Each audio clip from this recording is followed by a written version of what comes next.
Bonsoir à tous, soyez les bienvenus sur Monaco Info pour une nouvelle édition. Voici les titres de votre journal.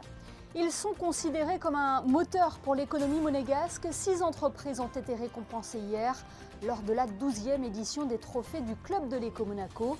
Nous recevrons l'une des lauréates, Victoria Stevenson, directrice générale de l'Hôtel Columbus, prix Manager de l'année. C'est un animal marin emblématique de la mer Méditerranée, une espèce qui fascine. Le corail rouge dévoile ses mystères aux élèves de la principauté afin de mieux le protéger. Lui est un fervent défenseur de notre planète, témoin de l'évolution des pôles. Le réalisateur oscarisé Luc Jacquet revient au cinéma ce mercredi avec un nouveau film, Voyage au pôle Sud. Il sera notre invité dans ce JT. Et puis nous parlerons basket et de football dans ce journal avec les avant-matchs en Euroleague pour la Roca Team qui reçoit le Panathinaikos demain et l'AS Monaco qui se déplace à Toulouse en championnat. Je vous le disais en titre, les 12e trophées du Club de l'Eco Monaco ont rendu leur verdict. L'événement organisé par le Monaco Economic Board en partenariat avec le groupe Nice Matin a eu lieu lundi soir au Grimaldi Forum. Qui sont les lauréats de cette année 2023 ? Élément de réponse avec Émilie Terrasson et Lionel Bernardi. Comme chaque année depuis 2012, les trophées du Club Éco de Monaco ont été remis avec pour objectif de mettre à l'honneur le savoir-faire des entreprises monégasques et leur rayonnement à l'international. Parmi les prix, celui du développement durable a été remis à l'entreprise de nettoyage AzurTech. On a mis en place un certain nombre de choses. Nous avons fait des formations éco-gestes pour nos équipes. Nous avons fait en sorte de favoriser l'économie circulaire avec du matériel réutilisable et réutilisé. Également, nous avons développé le déplacement électrique avec des scooters électriques, des véhicules utilitaires électriques. Et également une certification EcoVadis qui nous permet, donc c'est une certification internationale, qui nous permet d'avoir vraiment des traçabilités, des éléments de traçabilité qui sont importants pour nos clients. Parmi les autres trophées, celui du manager de l'année a été remis à Victoria Stevenson pour l'hôtel Columbus Monte-Carlo, le trophée de l'innovation remis à la société Ustock, le trophée Made in Monaco pour Shibuya Productions et le trophée international décerné à la société World Express Service.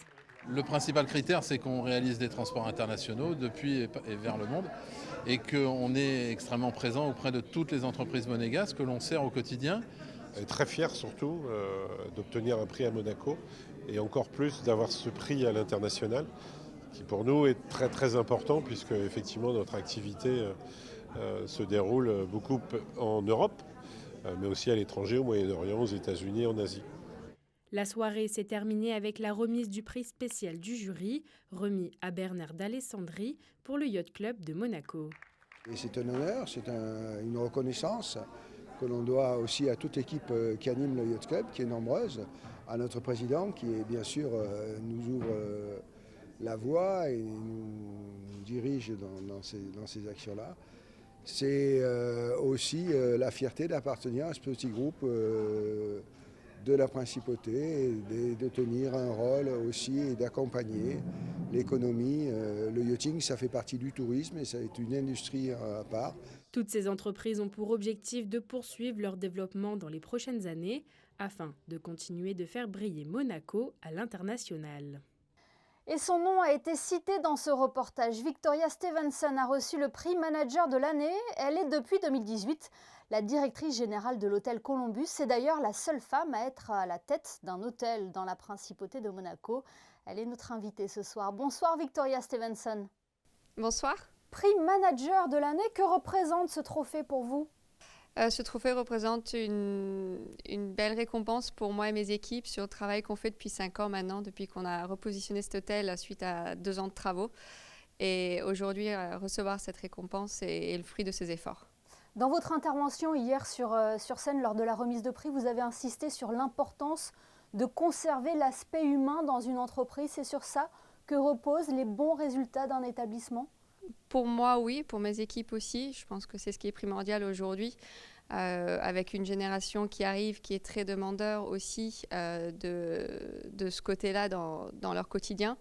Mais pour moi, c'est ce qui fait la réussite de n'importe quelle entreprise, que ce soit au niveau des équipes, mais d'autant plus dans le secteur où nous travaillons, l'hôtellerie, où l'humain est au milieu de notre quotidien. Si on n'aime pas ça, si on ne met pas en avant dans notre quotidien, ça ne fonctionne pas. Oui, selon vous, aujourd'hui, on embauche plus une personne pour son état d'esprit que pour ses compétences ? Sans hésiter, c'est ce qu'on prône nous lorsqu'on reçoit des candidats. C'est l'élément clé, la personnalité, qu'est-ce qu'ils vont pouvoir apporter à l'entreprise en tant que personne et est-ce qu'ils rentrent dans l'état d'esprit Columbus qu'on recherche aujourd'hui. Oui, justement, comment ça se traduit au Columbus ? Dans le fun, en premier, on aime faire les choses un petit peu qui sortent de l'ordinaire, donc on cherche des personnes qui ont cet état d'esprit-là. Aujourd'hui, ce prix, j'imagine que vous le partagez aussi donc avec vos équipes. Tout à fait, on va faire une petite célébration tout à l'heure pour fêter ce prix, mais les résultats de cette année et le travail qu'on fait depuis, comme je dis, depuis 5 ans avec ce nouveau produit que nous avons. Un aspect également qui vous tient à cœur, c'est l'aspect environnemental ? Tout à fait, c'est notre travail qu'on fait au quotidien. Ça parle à beaucoup d'entre nous dans l'entreprise, je pense parce qu'on a beaucoup d'entre nous avons des enfants et on voit l'avenir pour nos enfants, le monde dans lequel ils vont vivre.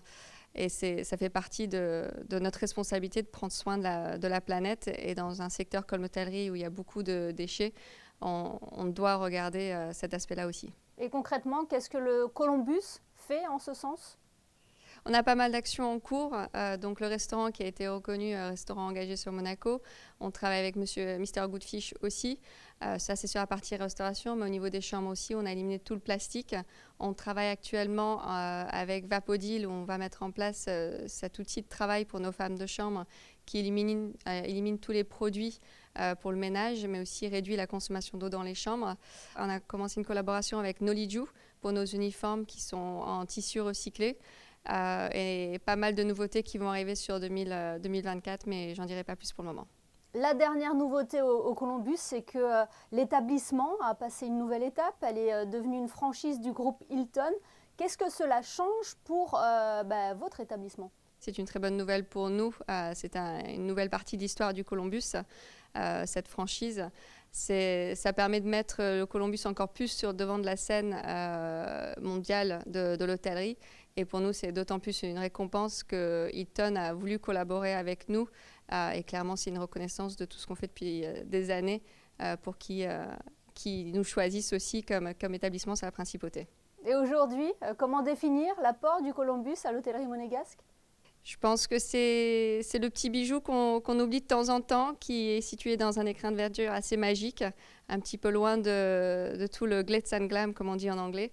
Mais que quand les clients le découvrent, ils l'apprécient d'autant plus justement par sa discrétion. Un petit bijou qui est donc mis à l'honneur avec ce prix du manager que vous avez reçu, Victoria Stevenson, lors des trophées de l'Eco. Merci d'avoir été notre invité ce soir sur Monaco Info. Merci à vous.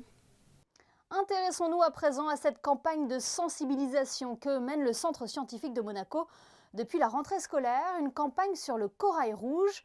Tous les élèves de CM2 et de 6e de la Principauté sont concernés. Objectif, les sensibiliser à la protection de cet animal marin emblématique de la mer Méditerranée. Exemple ce soir avec un atelier proposé au Cours Saint-Maur, le reportage de Yannick de Bever et Jean-Alexandre Dordet. Qui pense que c'est un animal ? Alors, beaucoup d'entre bon ben voilà, tout le monde pense que c'est un animal, mais... Intéresser toute une classe de CM2, c'est ce qu'a réussi à faire le Centre scientifique de Monaco ces dernières semaines. En partenariat avec la Direction de l'Éducation nationale de la jeunesse et des sports, le CSM est intervenu auprès de 13 classes de CM2 pour les sensibiliser à la protection du corail rouge, une espèce animale endémique de la Méditerranée très sensible au changement climatique. À cet âge-là, ils sont très éveillés, ils ne sont pas inhibés comme peuvent l'être des enfants un peu plus âgés. Et donc, ils sont spontanés, ils posent beaucoup de questions, ils sont très curieux. Et ça, c'est absolument fantastique. Beaucoup plus curieux finalement que ce qu'on peut voir au collège, au lycée, voire même à l'université. Aujourd'hui, ce sont donc les élèves du cours Saint-Maur qui ont pu bénéficier de ce cours de sciences avant de recevoir en fin d'intervention un livre intitulé « Le mystère du corail rouge ». Cet ouvrage rentre dans le cadre de la préservation de l'environnement et de l'éco-responsabilité, qui sont des notions qui sont travaillées dans la classe de CM2 et qui sont chères à la Principauté. L'ensemble des 400 élèves de CM2 de la Principauté ont reçu cet ouvrage didactique. Cette sensibilisation du CSM rentre dans le cadre du programme de recherche développé avec la maison Chanel sur les coraux précieux. Je pense que ce qu'on essaye de transmettre, c'est la curiosité du monde qui nous entoure. C'est les éveiller à la recherche. La recherche est importante, elle nous entoure, elle vit avec nous. C'est elle qui nous donne les enseignements que l'on a. Et donc c'est important de les éveiller dès cet âge-là, non seulement à ce que c'est que la recherche, et ce que c'est que notre environnement, les espèces qui s'y trouvent. Ce premier partenariat du CSM avec les élèves du premier degré est un si grand succès que l'opération a déjà été reconduite pour l'année scolaire prochaine. Notre prochain invité est un fervent défenseur de l'environnement, un grand témoin de l'évolution des pôles. En 1991, Luc Jacquet partait pour sa première mission en Antarctique. 30 ans plus tard, le réalisateur oscarisé revient là où tout a commencé pour lui, où il a tourné Voyage au pôle Sud, un documentaire qui sort demain au cinéma. Luc Jacquet nous fait l'honneur d'être avec nous ce soir. Bonsoir. Bonsoir. C'est une nouvelle invitation en Antarctique que vous proposez dans votre dernier film. Ce documentaire, vous l'avez voulu comme un récit intime de votre aventure d'une région que vous connaissez très bien. Ben, oui, évidemment, ça fait 30 ans que je vais en Antarctique. Avec cette addiction qui est commune à finalement tous les gens qui vont là-bas, c'est un peu inexplicable. Moi, j'ai voulu partager avec ce film, j'ai voulu partager ce voyage de la Patagonie au pôle Sud. Ouais, vous dites être attiré comme un aimant, c'est ce qui ressort dans ce film, c'est ce qui vous a donné envie d'y retourner, de contempler à nouveau cette beauté des glaces? Ben, je crois que c'est vraiment ce mystère agissant des terres polaires. Tout le monde, tous ceux qui ont eu la chance, je dirais, d'aller là-bas, s'étonnent toujours de ce paradoxe. Pourquoi sommes-nous attirés par ces terres-là? Je crois qu'il y a beaucoup de la beauté, je crois qu'il y a beaucoup de l'immensité, de la confrontation avec les éléments extrêmes. Je vous assure que c'est quelque chose de tenace. Ce qui est saisissant aussi dans ce documentaire, c'est cette proximité que vous avez avec les animaux. C'est une terre désertée où la paix sauvage règne, c'est assez rare pour le souligner, hein. Ben oui, je crois que l'Antarctique est le seul endroit qui n'a pas été colonisé par l'homme. Découvert très tardivement, hein, 1819. Les animaux, du coup, ont une familiarité qui est à peu près unique au monde, peut-être à part aux Galapagos, je crois. Mais c'est sûr que cette proximité avec le monde animal, ces animaux qui n'ont pas peur de vous, c'est quelque chose qui est, pour moi, qui me procure un bien-être extrême, finalement. Ouais, vous y rencontrez des manchots empereurs, des manchots papous, des léopards des mers aussi que vous voyez pour la première fois. J'imagine que c'était un émerveillement pour vous, hein. Oui, c'est pas la première fois que je voyais un léopard de mer, mais c'est la première fois que je voyais un bébé léopard de mer. Alors ça peut faire sourire, mais c'est vrai que moi c'est un animal qui fait partie de mon imaginaire, de mon panthéon dans la faune antarctique. Et là, c'est vrai que voir par hasard cet animal au milieu de nulle part, vraiment perdu, très très loin, ça m'a beaucoup touché. Voilà. Plaisir simple, on va dire. Oui, on s'émerveille et pourtant ces régions polaires sont menacées. Est-ce qu'il y a des choses qui vous ont troublé entre votre expédition au pôle Sud en 1991 et celle que vous avez effectuée pour réaliser ce documentaire? Évidemment, aujourd'hui, on ne peut pas voyager sans avoir en tête tout ce qui est en train de se passer aujourd'hui, l'alerte climatique. J'ai fait un film sur Claude Lorius, la glace ciel, grand glaciologue français, qui nous a alertés sur ce qui est en train de se passer aujourd'hui, il y a déjà 30 ou 40 ans. Donc on se dit comment ça se fait qu'on n'arrive pas à faire changer les choses. Moi, je fais cette fois-ci le pari de l'émerveillement, après avoir documenté la vie de ce scientifique. Je crois qu'il faut arriver à trouver la corde sensible pour faire que finalement ces grandes questions qui ne concernent que l'humanité, au fond, puissent être résolues du mieux possible. Alors c'est votre voix qui nous accompagne tout au long de cette aventure. C'est un film aussi en noir et blanc. Pourquoi ce choix? Pourquoi ce choix? Pour aller dans cette esthétique incroyable de l'Antarctique, à mon sens sublimée par le noir et blanc, pour aller dans un temps un peu différent aussi, puisque quand vous êtes là-bas, vous rentrez dans un monde qui n'est pas tout à fait le monde moderne qu'on peut connaître dans nos pays. Je pense que c'était aussi une façon de dire aux spectateurs, regardez peut-être en dehors de la surface des choses, on est aujourd'hui submergé d'images. Je pense que ce noir et blanc nous permet de rentrer dans une émotion, dans une splendeur qui dépasse, je crois, ce qu'on pourrait connaître par ailleurs. Luc Jacquet, dernière question. Chaque aventure est unique. Que retiendrez-vous de celle-ci? Un immense plaisir dans la fabrication de ce film. Je crois que je suis parti avec des gens très talentueux et surtout très motivés pour trouver une nouvelle forme, en tout cas une forme singulière, originale pour cette narration-là. Moi, je me nourris des talents qui travaillent autour de moi, que j'ai le plaisir de rencontrer. C'était vraiment une aventure formidable. Voyage au pôle Sud est donc à découvrir dès ce mercredi en salle. Merci Luc Jacquet de nous avoir accordé de votre temps. Merci beaucoup. Un immense merci, bonne soirée. En basket, la Roca Team reçoit demain soir le Panathinaikos en Euroleague face à Mathias Le Sort, un ancien de la maison rouge et blanche. Les joueurs de Sacha Obradović veulent rebondir à Gaston Médecin. Ils restent sur un revers face au club turc de Fenerbahçe. Et dans cette saison ultra serrée, chaque match à domicile est important pour s'assurer une place dans le top 6 du classement, place à qualification directe pour la suite de la compétition. Yacouba Ouattara, Sacha Obradović et Mike James sont au micro de Yannick de Bever. Il les a rencontrés à l'issue de l'entraînement. Il y a un peu plus de pression. Le niveau il est plus encore élevé que l'année passée. En plus, il y a la question du tournoi à la fin là, qui rajoute une problématique supplémentaire. Nous, notre objectif, c'est vraiment de finir dans les 4 premiers. Et on sait à quel point c'est difficile et à quel point chaque match compte. Donc elle est là, la pression, à arriver à répondre présent à chaque match. Apart, Mike producing good, we should find other role players, like even more, like involved, like this is, like the conclusion even from the previous game. We cannot rely on just on Mike best performance. This is what we talk about. Let's see how this, there has to work, much better on this, especially because players like Mike and Ellie, they have a special attention. Like the people are playing very aggressive, and we have to use this as a weapon. They've been playing better. They started out kind of slow, I think.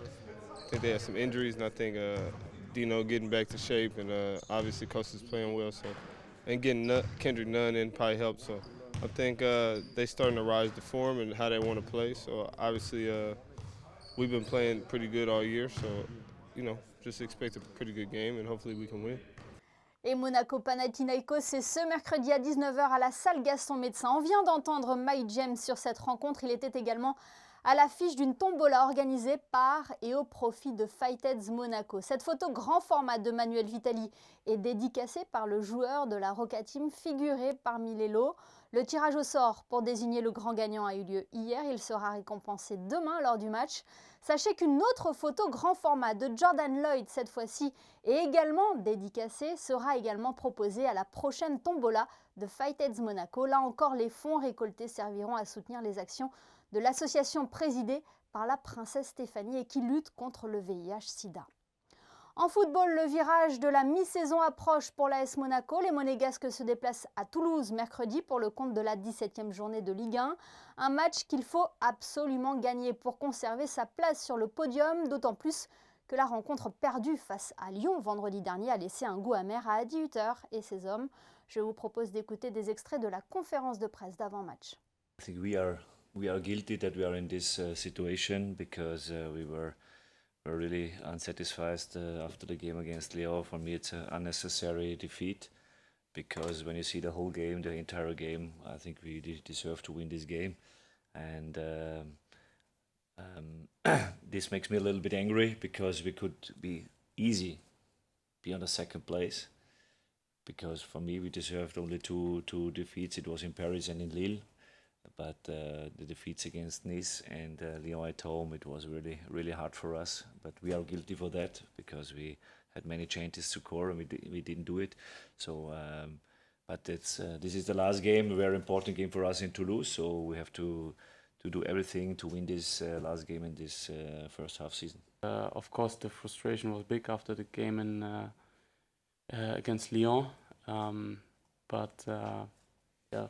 Football is fast, and tomorrow we have the next game, and then there's no time to be frustrated. Dans le reste de l'actualité, en bref, les Suricates de Monac poursuivent leur préparation pour le rallye Aïcha des Gazelles, dont le départ sera donné à Monaco le 13 avril 2024. Cette aventure d'orientation a également une vocation humanitaire. L'équipage, composé de Céline Cotalorda et Sylvie Bertrand, a annoncé dernièrement soutenir la Fondation Panzi et s'engager aux côtés de l'AMAD dans un programme de protection de jeunes filles victimes d'abus sexuels, un programme baptisé Save a Girl. Dans un tout autre domaine, le documentaire Régnier 3 par lui-même, réalisé par Yann Anthony Noguès, était projeté pour la dernière fois hier au Théâtre des Variétés. Ce film dresse un portrait à la fois politique et intime de celui qui régnait pendant plus de 55 ans en principauté. Si vous avez manqué sa projection, sachez que Monaco Info diffusera Régnier 3 par lui-même le lundi 25 décembre à 21h. Yann Anthony Noguès sera d'ailleurs l'invité du JT ce soir-là. La danseuse étoile, chanteuse, comédienne, productrice et maintenant auteure, Lorena Barricalla, était en séance de dédicace en début de semaine en Principauté. L'artiste monégasque présentait le premier livre de sa trilogie Origins, The Answer. Yannick de Bever et Lionel Bernardi vous dévoilent ce grand projet entre littérature et cinéma. C'est un thème qui nous intrigue tous, l'origine de la vie sur Terre. À la tête de sa société de production Promo Art Monte Carlo, la danseuse étoile Lorena Barricalla a décidé d'exploiter ce sujet sous différentes formes. Un spectacle musical d'abord qui a mené à l'écriture d'une trilogie. C'est vrai que c'est quelque chose de nouveau pour moi. J'y me suis retrouvée finalement un jour, ayant réuni toutes les informations pour la création du spectacle.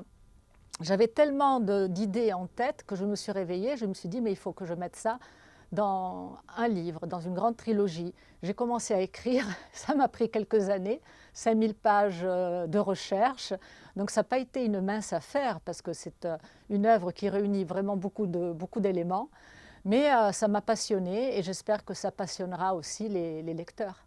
C'est à la librairie Alphabet que Lorena et son équipe ont décidé de faire cette séance de dédicace. Une aubaine pour l'enseigne monégasque qui en accueille souvent. C'est plutôt régulier, on en a 2 à 3 fois par mois, on va dire, mais c'est vrai qu'une personne aussi connue que Madame Barricalla, c'est assez rare, donc ça fait toujours plaisir qu'elle vienne au magasin pour nous présenter ses bouquins. L'objectif final de ce projet Origins est d'arriver à une trilogie au cinéma. Pour cela, Weta, la société de production du Seigneur des Anneaux et Avatar, s'est déjà montrée très intéressée et Ennio Morricone a même donné son accord pour la bande originale. Un projet ambitieux à suivre. Place à vos prévisions météo à présent. Bonsoir Vanessa Dessy. Quel temps fera-t-il ce mercredi ? Bonsoir Émilie, bonsoir à tous. Le temps risque de se couvrir durant la journée. Les températures oscilleront de 11 à 15 degrés. Le soleil se lèvera à 7h58 et se couchera à 16h57 et nous fêterons les Théophiles. Ce journal est à présent terminé. Merci de nous avoir suivis. On referme ce JT avec les élèves de CM2 du cours Saint-Maur qui ont tous les outils en main désormais pour percer le mystère du corail rouge. Photo signée ce soir Manuel Vitali. Et puis, l'information continue sur notre site internet et nos réseaux sociaux. Passez une excellente soirée et à demain, même lieu, même heure pour une nouvelle édition.